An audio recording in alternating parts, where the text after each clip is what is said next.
चलो रिवाइज करें बच्चों, कल जो पढ़ा था फिर आगे का कंटिन्यू करते हैं। कल अपन ने पढ़ा था मूवमेंट्स अलोंग डिमांड पर। बाकी बच्चे कहाँ गायब हो गए? गायब क्यों?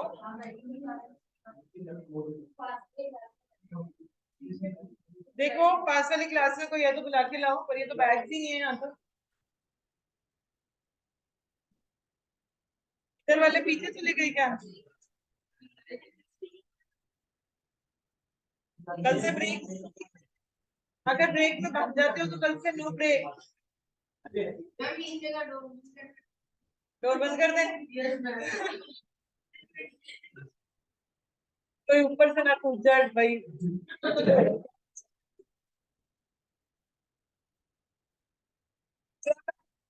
हाँ जी बच्चों, कल अपन ने पढ़ा था तनाव का डिमांड कर्व। मूवमेंट का मतलब क्या था? सिर्फ और सिर्फ ओन प्राइस में चेंज की वजह से डिमांड में चेंजेस देखे जाते हैं, और बाकी जितने भी अदर फैक्टर्स हैं वो क्या माने जाते थे? कांस्टेंट माने जाते थे।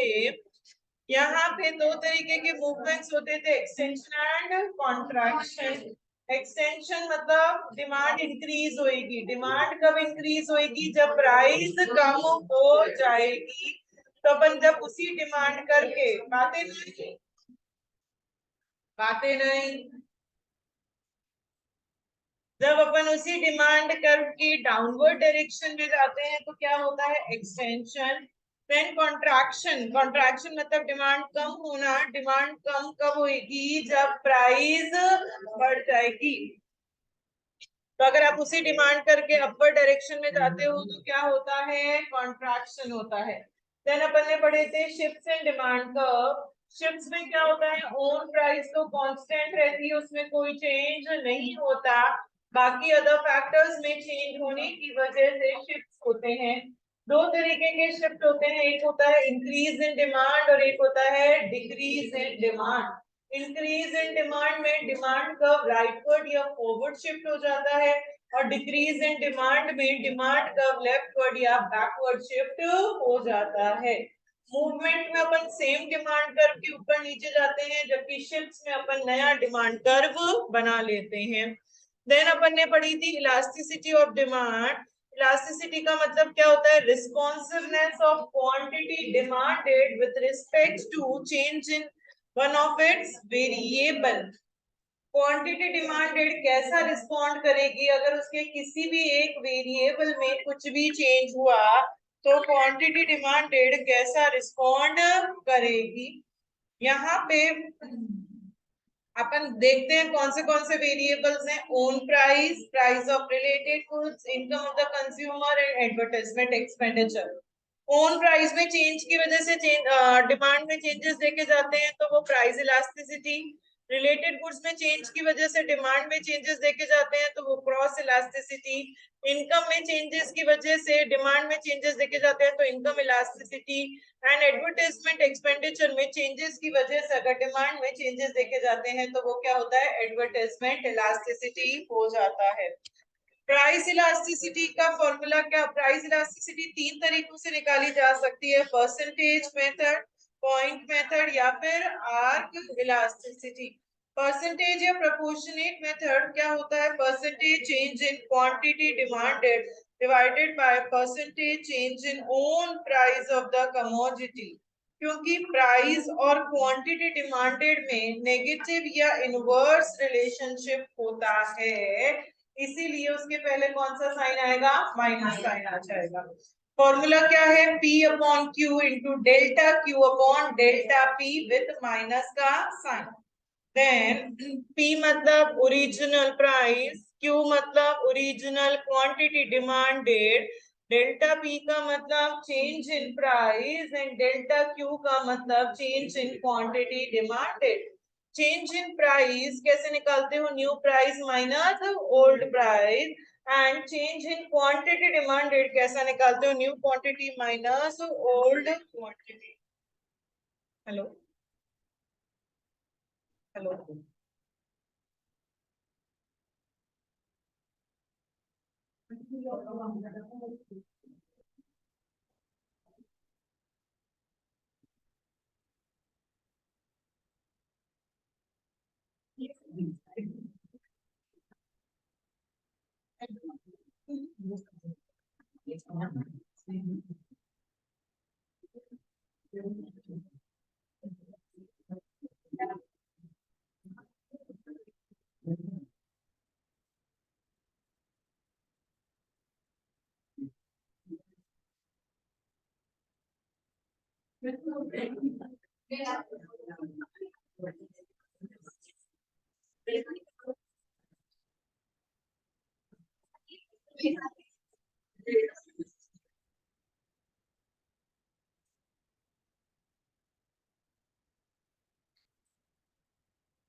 अपन ने प्राइस इलास्टिसिटी में परसेंटेज प्रोपोर्शनेट मेथड देख लिया।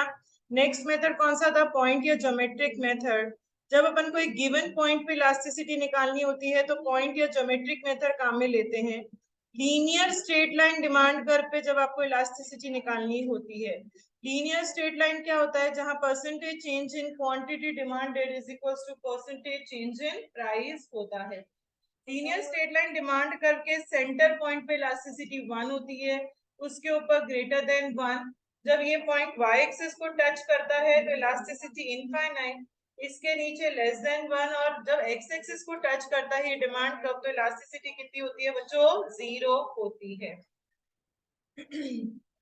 इसका फॉर्मूला क्या होता है? Lower segment upon upper segment. Then अपन ने पढ़ी थी आर्क इलास्टिसिटी। आर्क मतलब जो बिटवीन टू पॉइंट्स के बीच में जब हमें इलास्टिसिटी निकालनी होती है तो उसे क्या कह देते हैं? आर्क इलास्टिसिटी कह देते हैं। आर्क इलास्टिसिटी निकालने का फॉर्मूला होता है Q1 minus Q2 upon Q1 plus Q2 into P1 plus P2 upon P1 minus P2। Q1 and Q2 are the original quantity demanded and the new quantity demanded, and P1 and P2 are the new price and the original price। यहां तक कल अपन ने पढ़ा था। आगे बढ़ते हैं, आगे बढ़ते हैं बच्चों। अपन पढ़ेंगे numerical interpretations of इलास्टिसिटीज। Numerical interpretation of इलास्टिसिटीज। अच्छे से पढ़ना है ये टॉपिक, थोड़ा सा इंपॉर्टेंट टॉपिक है ये वाला, न्यूमेरिकल इंटरप्रिटेशंस ऑफ इलास्टिसिटी। देखो बच्चों ध्यान दो, मैं बोल रही हूँ इलास्टिसिटी 0। देखो ध्यान दो, मैं बोल रही हूँ इलास्टिसिटी 0।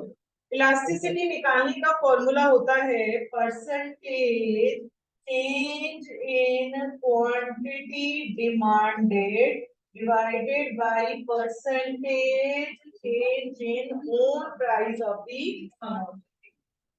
प्राइस में कितना चेंज हुआ उसकी वजह से आपकी डिमांड में कितना चेंज होता है। जनरली क्या होता है, सपोज मैं मार्केट में एप्पल लेने गई, उसने कहा 150 रुपीज केजी एप्पल है, तो मैंने कहा 1 केजी दे दो। उसने कहा 70 रुपीज केजी है, तो मैंने कहा 2 एप्पल दे दो। उसने कहा 50 रुपीज केजी एप्पल है, तो मैंने कहा 3 केजी एप्पल दे दो। तो जनरली होता क्या है मार्केट में, अगर किसी चीज की प्राइस कम होती है तो आप उसकी क्वांटिटी ज्यादा खरीदते हैं। और इसी का उल्टा अगर देख लो कि जब प्राइस 50 थी तो मैं 3 केजी एप्पल खरीद रही थी, प्राइस 70 हुई तो मैं 2 केजी एप्पल खरीदने लगी, और प्राइस 150 हुई तो मैं 1 केजी एप्पल खरीदने लगी। तो जब किसी चीज की प्राइस बढ़ती है तो आप उसकी क्वांटिटी कम खरीदते हैं। जनरली प्राइस ज्यादा होती है तो आप डिमांड कम करते हैं, और प्राइस कम होती है तो डिमांड ज्यादा करते हैं। उन दोनों में कैसा रिलेशनशिप होता है, नेगेटिव या इनवर्स रिलेशनशिप। मैं कह रही हूँ बच्चों, इलास्टिसिटी कितनी है, 0।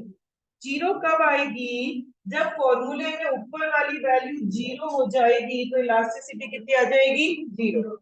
मतलब चेंज इन क्वांटिटी डिमांडेड 0 है, मैं क्वांटिटी में कोई भी चेंज नहीं कर रही।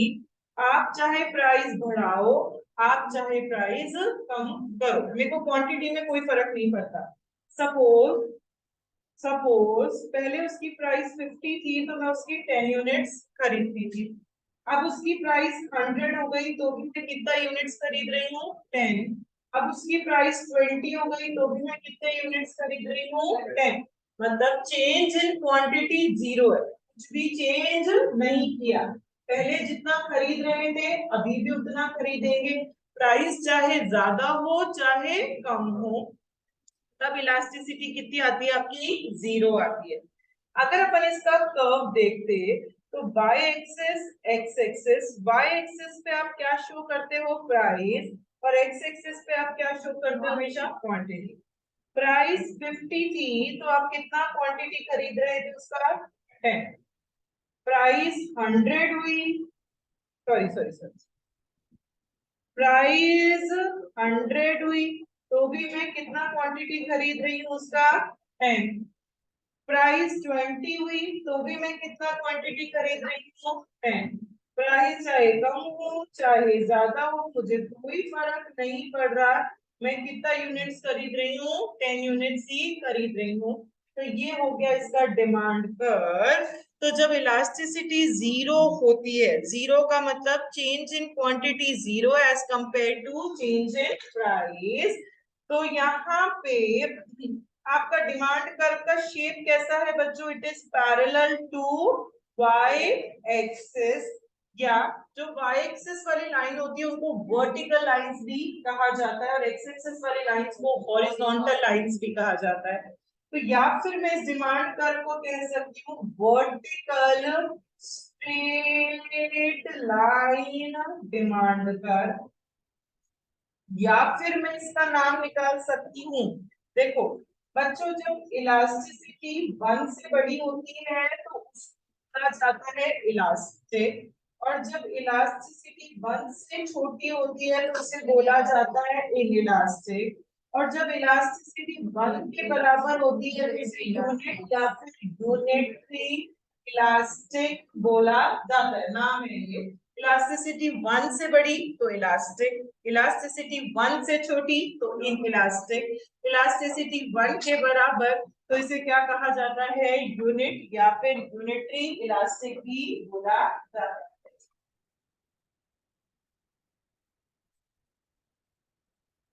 मैं कह रही हूँ इलास्टिसिटी 0 है, 0 वैल्यू 1 से बड़ी है या छोटी है, 0 1 से बड़ा होता है या छोटा होता है, छोटा। मतलब इस डिमांड कर्व का नाम क्या हो जाएगा, इन इलास्टिक डिमांड कर्व, ये तो पक्का है। पर क्योंकि एग्जैक्टली 0 वैल्यू आ रही है इसीलिए इस डिमांड कर्व का नाम क्या होता है, perfectly in elastic demand curve. तो जब इलास्टिसिटी 0 होती है, 0 मतलब चेंज इन क्वांटिटी 0 है as compare to change in price. Price चाहे बढ़ाओ चाहे घटाओ कुछ भी करो, हम क्वांटिटी जितना पहले खरीद रहे थे अभी भी उतना ही खरीदेंगे, हमारी क्वांटिटी डिमांडेड में कोई चेंज नहीं आ रहा है। तो वहां इलास्टिसिटी कितनी होती है, 0। जब इलास्टिसिटी 0 होती है तो डिमांड कर्व का शेप कैसा होता है, पैरेलल टू वाई एक्सिस। या इसी डिमांड कर्व का नाम क्या हो सकता है, vertical straight line demand curve, या इसका थर्ड नाम क्या हो सकता है, परफेक्टली इनइलास्टिक डिमांड। ठीक है बच्चों, कुछ सोचकर बताओ ऐसे कौन से गुड्स होते हैं कि जहां इलास्टिसिटी 0 होती है, जहां प्राइस में कुछ भी चेंज हो मुझे फर्क नहीं पड़ता, मैं जितना खरीद पहले रही थी मैं उतना ही अभी खरीदूंगी। Necessaries goods, very good. जो आपकी नेसेसरीज होती हैं सर्वाइवल के लिए चाहिए, उनको फर्क ही नहीं पड़ता। जैसे कि एग्जांपल आपका salt, salt is the best example for elasticity is equals to 0. Medicines, हाँ very good, medicines are also the necessaries. Suppose नमक है, 50 रुपीज केजी नमक आता है, तो मेरे घर में अगर 1 केजी नमक यूज में लिया जाता है तो वो 1000 रुपीज का मिलेगा, तो भी मैं कितना लूंगी, 1 केजी। और वो 10 रुपीज का मिलेगा तो भी मैं कितना कंज्यूम करूंगी, 1 केजी। ऐसा नहीं होता कि 10 रुपीज केजी नमक मिल रहा है तो सब्जियों में डबल नमक खाने लग गए, या आप नमक की फाफियां लेने लग गए खाने के साथ, क्योंकि वही सस्ता मिल रहा है, खा लो खा लो। ऐसा कभी नहीं होता। तो यहाँ पे हम क्वांटिटी डिमांडेड उतनी ही रखते हैं जितनी थी, चाहे प्राइस बढ़े चाहे प्राइस कम हो, हमें फर्क नहीं पड़ता। हमारी क्वांटिटी डिमांडेड में 0 चेंजेस आते हैं तो वहां इलास्टिसिटी कितनी हो जाती है, 0 हो जाती है। जब इलास्टिसिटी किसी भी फॉर्म में क्वेश्चन पूछ सकता है, वो कहेगा इलास्टिसिटी 0, तो डिमांड कर्व का नाम क्या क्या है, parallel to Y axis, vertical straight line demand curve, या परफेक्टली इनइलास्टिक डिमांड कर्व। वो पूछ लेगा परफेक्टली इनइलास्टिक डिमांड कर्व है तो इलास्टिसिटी कितनी है, 0। Vertical straight line demand curve है तो इलास्टिसिटी कितनी है, 0। तो पूछ लेगा कि कौन से केसेस में ऐसा होता है जब इलास्टिसिटी 0 होती है, जो नेसेसरीज होती हैं उन केसेस में ऐसा होता है। आ रहा है बच्चों, कंसेप्ट समझ में क्लियर हुआ? देन अपन नेक्स्ट बात करेंगे, सेकंड अपन बात करेंगे elasticity greater than 1। Greater than 1 देखो फॉर्मूला क्या था, percentage change in quantity demanded divided by percentage change in own price of the commodity. अगर चेंज इन क्वांटिटी ग्रेटर है, चेंज इन क्वांटिटी ज्यादा है as compare to change in price, तो elasticity कितनी होगी, ग्रेटर देन 1। ऊपर वाली value बड़ी है, नीचे वाली वैल्यू छोटी है। Percentage change in quantity demanded तो 5% है, पर प्राइस तो सिर्फ 2% से कम हुई, पर क्वांटिटी 5% से बढ़ गई, तो इलास्टिसिटी कितनी आएगी, हमेशा 1 से बड़ी आएगी। तो यहाँ पे change in quantity is greater than change in price. Price में तो थोड़ा सा ही चेंज हुआ। फॉर एग्जाम्पल अगर मैं आप लोगों को लेके बताऊं, पहले कोई चीज 10 रुपीज की आती थी तो मैं उसकी 2 यूनिट्स खरीदती थी। अब यहाँ पे उसकी प्राइस तो सिर्फ 1 रुपए से कम हुई, पर मैं उसकी 15 यूनिट्स खरीदने लग गई, तो चेंज इन क्वांटिटी ज्यादा है as compare to change in price. Price में चेंजेस कम हुए as compare to change in quantity demanded, तो वहां इलास्टिसिटी कितनी होती है, 1 से बड़ी। अगर अपन इसका डायग्राम देखते, कर्व देखते तो यहाँ पे जब प्राइस 10 थी तो आप कितना यूनिट्स खरीद रहे थे, उसकी 2 यूनिट्स। प्राइस 9 हुई तो आप कितना यूनिट्स खरीदने लग गए, उसकी 15 यूनिट्स तक खरीदने लग गए। तो इसका डिमांड कर्व कैसा बनेगा, इस तरीके का डिमांड कर्व बनेगा, इस तरीके का बनेगा। ये डिमांड कर्व किसके पास जाता हुआ सा बन रहा है, नियरेस्ट टू वाई एक्सिस के पास जाता हुआ सा बन रहा है। एक्स से तो बहुत दूर है, वाई के थोड़ा पास है, तो ये डिमांड कर्व वाई एक्सिस के पास जाता हुआ सा बन रहा है। जो डिमांड कर्व वाई एक्सिस के पास जाते हुए से बनते हैं उन डिमांड कर्व को क्या बोला जाता है, फ्लैटर शेप का ये डिमांड कर्व बन रहा है। इलास्टिसिटी 1 से बड़ी है तो मैं इसको इलास्टिक डिमांड कहूंगी या इनइलास्टिक डिमांड कहूंगी, 1 से बड़ा होता है तो इलास्टिक कहा जाता है या इनइलास्टिक कहा जाता है, इलास्टिक। इस डिमांड कर्व का नाम क्या होगा, इलास्टिक डिमांड कर्व, और मैं इसको बोल सकती हूँ रिलेटिवली इलास्टिक डिमांड कर्व भी बोल सकती हूँ। तो जब इलास्टिसिटी 1 से बड़ी है वन से बड़ी मतलब change in demand is greater than change in price, तो वहां पे इलास्टिसिटी वन से बड़ी होती है और डिमांड कर्व कैसा होता है बच्चों, फ्लैटर शेप का होता है, वाई एक्सिस के पास जाता है वैसा डिमांड कर्व बनता है एंड उसे रिलेटिवली इलास्टिक डिमांड कर्व भी कह सकते हैं। ऐसा कौन से गुड्स के केस में होता है बच्चों कि जहां पे आप क्वांटिटी में चेंजेस ज्यादा करते हैं as compare to changes in price. हाँ, लग्जरी आइटम्स, ठीक है, वेरी गुड।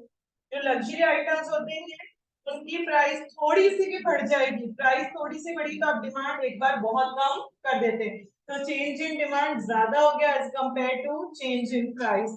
और कौन से गुड्स हो सकते हैं, और कौन से गुड्स हो सकते हैं, और कौन से गुड्स हो सकते हैं, सोच कर बताओ।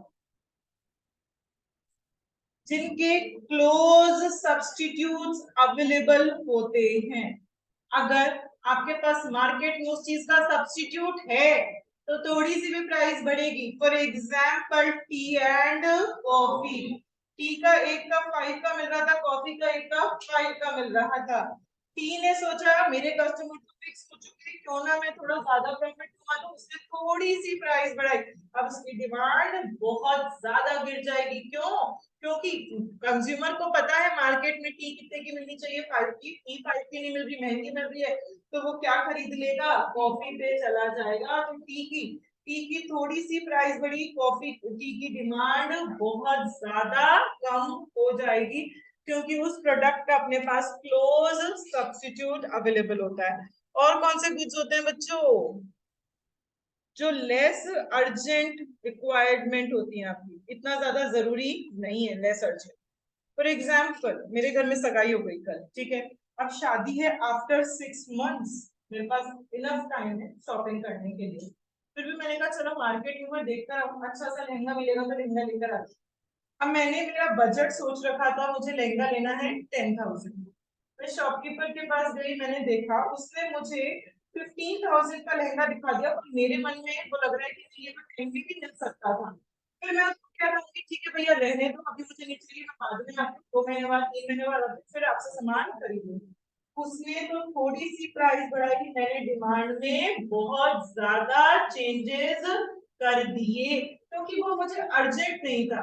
अगर अर्जेंट होता, इसी का उल्टा केस अगर आप देखते, मेरे घर में 2 दिन बाद शादी है, मेरे को आज टाइम मिला शॉपिंग करने का, आज लहंगा लेने गई, जो 15 का लहंगा मिल रहा था अब वो मेरे को दिखा है अर्जेंट और 25 का लगा रहा है, मेरे पास इतना टाइम नहीं है कि मैं 10 दुकानों पे घूम सकूं, तो मैं 25 से भी अपनी डिमांड क्रिएट कर दूंगी। तो यहाँ प्राइस में बहुत ज्यादा चेंजेस हुए, तो भी अपनी डिमांड में कोई खास ज्यादा चेंजेस नहीं हुए। जब गुड्स बहुत ज्यादा अर्जेंट होते हैं तब, अर्जेंट है तो वो महंगा भी लगा रहा है तो भी हम खरीद लेते हैं, पर अगर अर्जेंट नहीं है तो वो थोड़ा भी महंगा लगाता है ना, तो अपन क्या कहते हैं कि भाई बाद में खरीद लेंगे, कोई फर्क नहीं पड़ता। तो थोड़ी सी प्राइस बढ़ते ही डिमांड में बहुत ज्यादा डाउनफॉल आ जाता है, तो change in demand is greater than change in. आ रहा है समझ में, आ रहा है बच्चों समझ में? अगर इसी का वाइस वर्सा एग्जांपल ले लो, जो लहंगा 15 का मार्केट में मिल रहा था, मैं शॉपकीपर के पास गई, 6 महीने बाद मेरे घर में शादी है, मैं ऐसे ही गई, उसने कहा ये लहंगा वो कितने का लगा देगा, 13 का लगा देगा। उसने तो थोड़ी सी प्राइस कम की, पर मैंने कहा 6 महीने बाद तो काम आने के लहंगा क्यों ना आज खरीद लूं, तो मैंने उसकी डिमांड क्रिएट कर दी। तो change in demand is greater than change in price हो गया। तो यहाँ पे elasticity greater then one, elasticity one से बड़ी कब होती है, जब change in demand is greater than change in price होता है। यहाँ पे डिमांड कर्व कैसी शेप का होता है, फ्लैटर शेप, फ्लैटर मतलब जो वाई एक्सिस के पास जाता है वैसे डिमांड कर्व होता है। इसे क्या कहा जाता है, रिलेटिवली इलास्टिक डिमांड कर्व भी बोला जाता है। ऐसा कौन से गुड्स के केस में होता है कि जब इलास्टिसिटी वन से बड़ी होती है, जब उसके क्लोज सब्स्टिट्यूट्स अवेलेबल हो, जब वो सामान उतना अर्जेंट नहीं हो या लग्जरियस आइटम्स हो, तो वहां पे आपकी इलास्टिसिटी क्या होती है बच्चों, वन से बड़ी। आ रहा है समझ में? अब अपन लेते हैं नेक्स्ट थर्ड अपन लेते हैं that is elasticity less than 1। Less than 1 कब होगी? फॉर्मूला होता है percentage change in demand upon percentage change in price. जब ऊपर वाली वैल्यू छोटी और नीचे वाली वैल्यू बड़ी होगी तो वो वैल्यू क्या आती है? हमेशा 1 से छोटी आती है। तो मतलब change in demand is less than change in price. Price में चेंजेस ज्यादा हो रहे हैं as compare to change in demand. For example आप लेने गए मार्केट के अंदर सपोज एल्कोहल्स, ड्रिंक्स, दारू, ठीक है।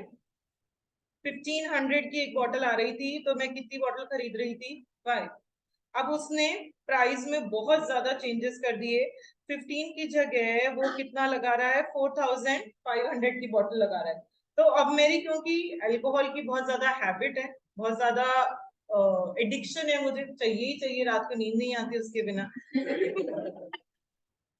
अब मैं कितना ज्यादा से कितना कम कर दूंगी? थोड़ा सा, ठीक है, 5 की जगह 4 बॉटल्स ले लेंगे, ज्यादा अपन कम नहीं कर सकते। तो यहाँ पे प्राइस में बहुत ज्यादा चेंजेस हुआ पर क्वांटिटी डिमांडेड में आपके थोड़ा सा ही चेंज हुआ। तो अगर अपन इसकी डिमांड कर्व बनाते तो सपोज ये प्राइस थी आपकी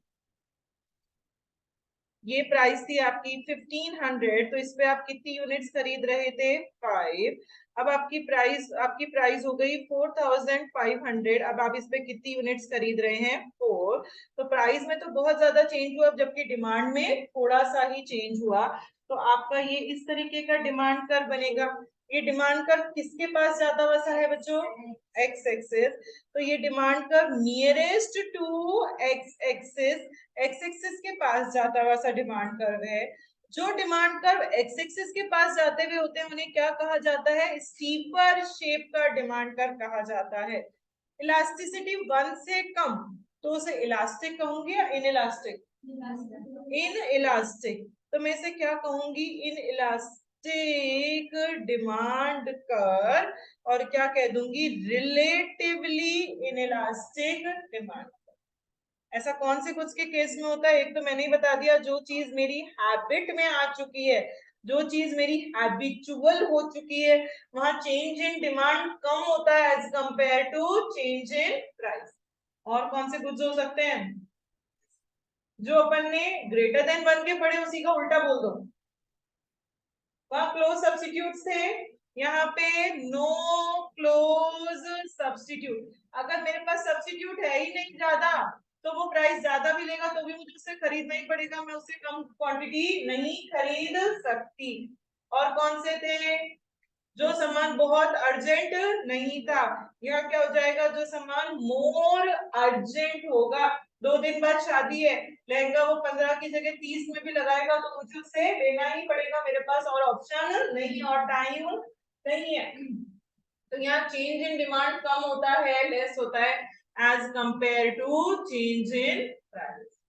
समझ में आया बच्चों? Elasticity less than 1। Then next अपन पढ़ेंगे elasticity is equals to 1। Elasticity 1 कब होगी? फॉर्मूला होता है change in demand upon change in price. जब जितना डिमांड में चेंज हुआ अगर उतना ही प्राइस में चेंज होता है तो इलास्टिसिटी किसके बराबर होती है? 1। सपोज डिमांड भी 5% से बढ़ी और प्राइस भी 5% से ही कम हुई तो इलास्टिसिटी कितनी हो जाएगी आपकी? 1 के बराबर। इसका डिमांड कर, अगर आपकी प्राइस इतनी कम हुई तो क्वांटिटी भी आपकी इतनी ही बढ़ रही है। तो इसका डिमांड कर्व कैसा होता है बच्चों? ये शेप का। इस शेप को बोला जाता है रेक्टेंगुलर हाइपरबोला। इसका डिमांड कर्व जब इलास्टिसिटी 1 के बराबर होती है तो डिमांड कर्व का शेप कैसा होता है? Rectangular hyperbola. रेक्टेंगुलर हाइपरबोला का मतलब क्या होता है? इसके अंदर के जितने भी रेक्टेंगल्स थे सबका एरिया क्या था? सेम था। जितना इसका एरिया है उतना ही इसका एरिया है, उतना ही इसका एरिया। तो इसके अंदर जितने भी रेक्टेंगल्स बनेंगे सबका एरिया क्या हो जाएगा? सेम। जब इलास्टिसिटी 1 के बराबर होती है तो उसे बोला जाता है यूनिट या फिर यूनिटरी इलास्टिक डिमांड कर्व बोला जाता है। ठीक है। देन लास्ट है अपना दैट इज इलास्टिसिटी। लास्ट है इलास्टिसिटी इक्वल्स टू इनफाइनाइट। ये कौन सा सिंबल है? इनफाइनाइट। बच्चों फॉर्मूला होता है percentage change in quantity demanded upon percentage change in own price of the commodity. कब इनफाइनाइट वैल्यू आती है? कब आती है कैलकुलेशंस में? कब? जब जब वन का कोई एग्जाम्पल। हाँ जी बच्चों, इलास्टिसिटी जब प्राइस जीरो, जब फॉर्मूले में नीचे वाली वैल्यू जीरो हो जाएगी ना, ऊपर वाली जीरो होती है तो पूरा जीरो हो जाता है, नीचे वाली जीरो हो जाती है ना फॉर्मूले में, तो वो पूरा फॉर्मूला किस में कन्वर्ट हो जाता है? इनफाइनाइट में कन्वर्ट हो जाता है। मतलब चाहे आप डिमांड बढ़ाओ घटाओ कुछ भी करो, हम जितनी प्राइस पर सामान बेच रहे हैं उतना बेचेंगे, ना तो कम करेंगे ना ज्यादा करेंगे। तो वहां इलास्टिसिटी कितनी होती है? इनफाइनाइट। अगर अपन इसके डिमांड कर्व की बात करें तो 10 रुपीज मैंने कितनी क्वांटिटी खरीदी? 5। अब मैं कह रही हूँ मैं आपसे 20 क्वांटिटी खरीदूंगी तो 10 रुपीज पर पीस लगाऊंगा। मैंने कहा मैं आपसे 2 ही क्वांटिटी खरीदूंगी तो भी उसने कहा मैं 10 रुपीज पर पीस आपको चार्ज करूंगा। Hello hello.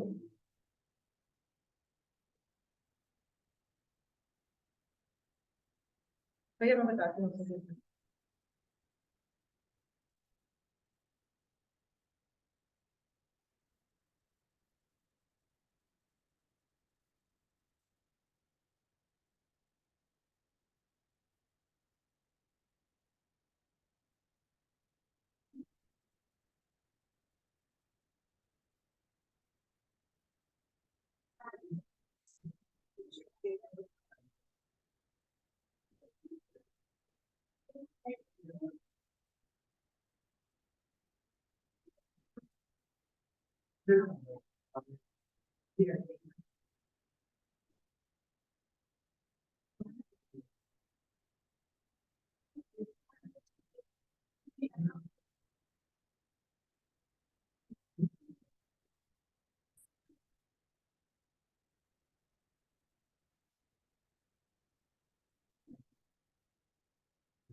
Elasticity infinite, infinite कब होती है?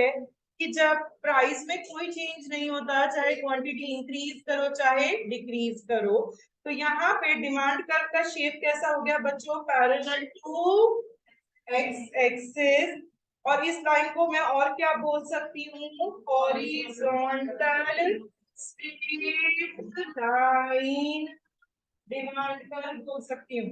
इलास्टिसिटी इनफाइनाइट है, इनफाइनाइट वैल्यू 1 से बड़ी होती है छोटी होती है? इनफाइनाइट वाली वैल्यू 1 से बड़ी होती है, बड़ी होती है।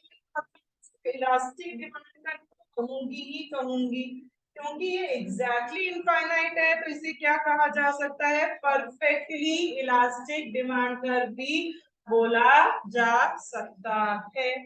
ऐसा कौन से गुड्स के केस में होता है कि प्राइस अभी अपन पढ़ेंगे, जब मार्केट वाला चैप्टर पढ़ेंगे तब समझ में आएगा। एक होते हैं आपके perfect competitive market. Perfect competitive market क्या होता है? इस मार्केट में बहुत सारे लोग बेचने वाले लोग होते हैं, बहुत सारे लोग खरीदने वाले लोग होते हैं। तो चाहे यहाँ पे वो लोग प्राइस चेंज नहीं करते, आप कितना प्राइस आपको सामान बेचेंगे, ना तो वो प्राइस कम करते ना वो प्राइस ज्यादा। मैं कहूंगी भैया मैं 2 यूनिट्स खरीदूंगी तो भी कहेंगे वो 100 रुपए का मिलेगा। मैं कहूंगी मैं 1000 खरीदूंगी तो भी 100 रुपए पर पीस मिलेगा। मैं कहूंगी 10 खरीदूंगी तो भी 100 रुपए पर पीस आपको मिलेगा। ना तो वो प्राइस कम करते ना प्राइस ज्यादा करते। उस केस में आपकी जो इलास्टिसिटी होती है वो कैसी होती है बच्चों? इनफाइनाइट होती है। अपन रिवाइज करें, आज हमने क्या क्या पढ़ लिया। सबसे पहले हमने पढ़ी इलास्टिसिटी जीरो। फॉर्मूला होता है percentage change in quantity demanded upon percentage change in price. जब डिमांड में कोई चेंजेस नहीं होगा, चाहे प्राइस इंक्रीज हो चाहे प्राइस डिक्रीज हो, तो इलास्टिसिटी कितनी होती है? जीरो। अगर मैं इसके डिमांड कर्व की बात करती तो इस प्राइस पे मैं इतना डिमांड कर रही हूँ, प्राइस कम हुई तो भी मैं इतना डिमांड कर रही हूँ, प्राइस ज्यादा हुई तो भी मैं इतना ही डिमांड कर रही हूँ।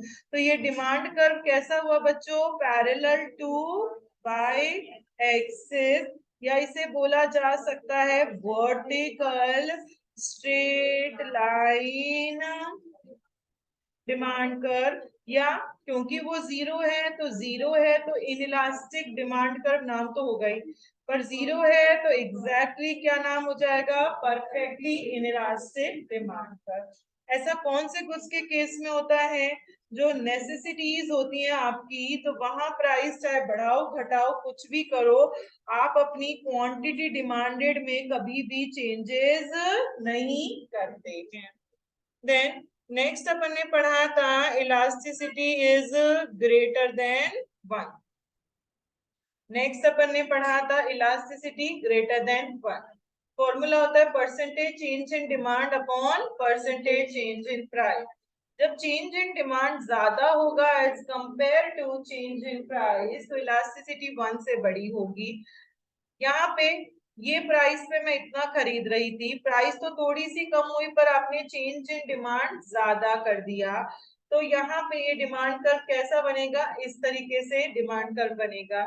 ये demand curve nearest to Y axis, जो डिमांड कर्व वाई एक्सिस के पास ज्यादा वसा रहता है उसे क्या कहते हैं? फ्लैटर शेप का डिमांड कर्व। क्योंकि 1 से बड़ी इलास्टिसिटी है तो इसे क्या कहूंगी? Elastic demand curve, relatively elastic demand curve इसका नाम होगा।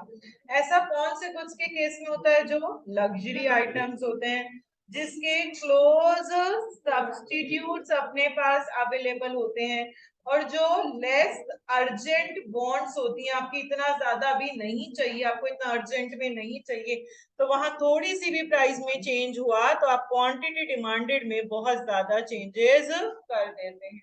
आ रहा है समझ में बच्चों? देन थर्ड है आपका that is elasticity less than 1। Formula होता है change in demand upon change in price. जब डिमांड में चेंजेस कम होंगे as compare to changes in price. पहले इस प्राइस पे आप इतना खरीद रहे थे, प्राइस तो बहुत ज्यादा बढ़ गई बट आपने क्वांटिटी में थोड़ा सा ही चेंज किया, तो ये आपका डिमांड कर्व बनेगा। ये डिमांड कर्व कैसा है बच्चों? Nearest to X axis. जो एक्स एक्सिस के पास जाता वैसा डिमांड कर्व है उसे क्या कहा जाता है? स्टीपर शेप का डिमांड कर्व।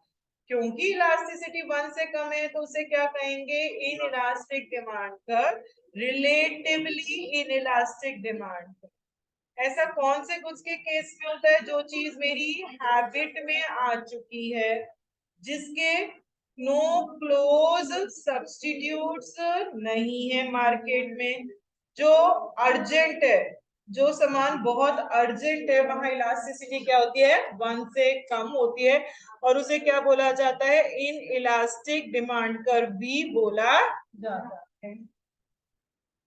नेक्स्ट अपन बात करें इलास्टिसिटी इक्वल्स टू 1। फॉर्मूला क्या होता है आपका? Percentage change in quantity demanded upon percentage change in own price of the commodity. जब जितना डिमांड में चेंज हुआ अगर उतना ही प्राइस में चेंजेस होते हैं तो इलास्टिसिटी कितनी आएगी? 1। अगर आप बात करो तो अगर इस प्राइस पे इतना खरीद रहे हो तो प्राइस इतनी बढ़ी तो क्वांटिटी डिमांडेड भी आपकी इतनी ही कम होगी। तो ये डिमांड कर्व कैसी शेप का बनेगा बच्चों? रेक्टेंगुलर हाइपरबोला की शेप का ये डिमांड कर्व बनेगा। रेक्टेंगुलर हाइपरबोला का मतलब क्या होता है? इसके अंदर के जितने भी रेक्टेंगल्स होंगे सबका एरिया क्या हो जाएगा? सेम हो जाएगा। देन नेक्स्ट इसको बोला क्या जाता है? यूनिट या फिर यूनिटरी इलास्टिक डिमांड कर्व भी इसको बोला जाता है। देन नेक्स्ट अपन पढ़ेंगे that is elasticity equals to infinite. Formula होता है percentage change in quantity demanded upon percentage change in own price of the commodity. जब प्राइस में कुछ भी चेंज नहीं हो रहा, चाहे आप डिमांड बढ़ाओ कम करो कुछ भी करो, तो इलास्टिसिटी कितनी आएगी? हमेशा इनफाइनाइट आएगी। अगर अपन इसके कर्व की बात करें तो इसी प्राइस पे आप चाहे इतना यूनिट्स खरीदो, चाहे इतना खरीदो, चाहे इतना खरीदो, ज्यादा कम कुछ भी, तो यहाँ प्राइस में कोई चेंज नहीं हो रहा। तो यहाँ डिमांड कर्व कैसा बनेगा? पैरेलल टू एक्स एक्सिस, या इसे बोला जा सकता है horizontal straight line demand curve, या इस डिमांड कर्व का नाम हो सकता है, चलो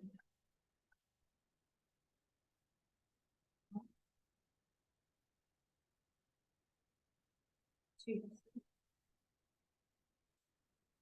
प्राची बंका आपका भाई आएगा बेटा, आपको क्लास करा दे रहे। हाँ जी। और क्या बोला जा सकता है इस डिमांड कर्व को? इलास्टिसिटी इनफाइनाइट है, 1 से बड़ी होती है तो इसका नाम इलास्टिक डिमांड कर्व तो होगा, क्योंकि एग्जैक्टली इनफाइनाइट है तो उसका नाम क्या हो जाएगा? परफेक्टली इलास्टिक डिमांड कर्व हो जाएगा। ऐसा कौन से केस में होता है? जहां परफेक्ट कॉम्पिटिटिव मार्केट्स होते हैं। अब ये परफेक्ट कॉम्पिटिटिव मार्केट्स क्या होते हैं? जहां बेचने वाले लोग भी खूब सारे और खरीदने वाले लोग भी खूब सारे और सबका सामान सेम होता है, वहां वो प्राइस ना कम करते हैं ना ज्यादा। मैं कहूंगी हर आइटम 100 का है तो चाहे आप 10 आइटम लो तो भी 100 रुपए के हिसाब से लगेगा, एक आइटम लो तो भी 100 रुपए के हिसाब से लगेगा, 1000 आइटम लो तो भी 100 रुपए के हिसाब से ही आपको लगेगा। तो ये होता है आपका परफेक्ट कॉम्पिटिटिव मार्केट, जहां इलास्टिसिटी क्या होती है आपकी? इनफाइनाइट। आया समझ में बच्चों? तो आज अपन ने क्या पढ़ा? Numerical interpretations of the elasticity. इस टॉपिक में से कैसे भी घुमाकर क्वेश्चन आ सकता है। वो पूछ सकता है परफेक्टली इलास्टिक डिमांड कर्व है तो इलास्टिसिटी क्या होगी। वो पूछ सकता है परफेक्टली इलास्टिक डिमांड कर्व के और नाम क्या क्या होते हैं, क्या क्या होते हैं? हॉरिजॉन्टल स्ट्रेट लाइन या पैरेलल टू एक्स एक्सिस। वो पूछ सकता है ऐसा कौन से केसेस में होता है जहां परफेक्ट कॉम्पिटिटिव मार्केट होते हैं वहां पे ऐसा होता है। तो किसी भी तरीके से वो क्वेश्चन यहाँ पे घुमाकर दे सकता है।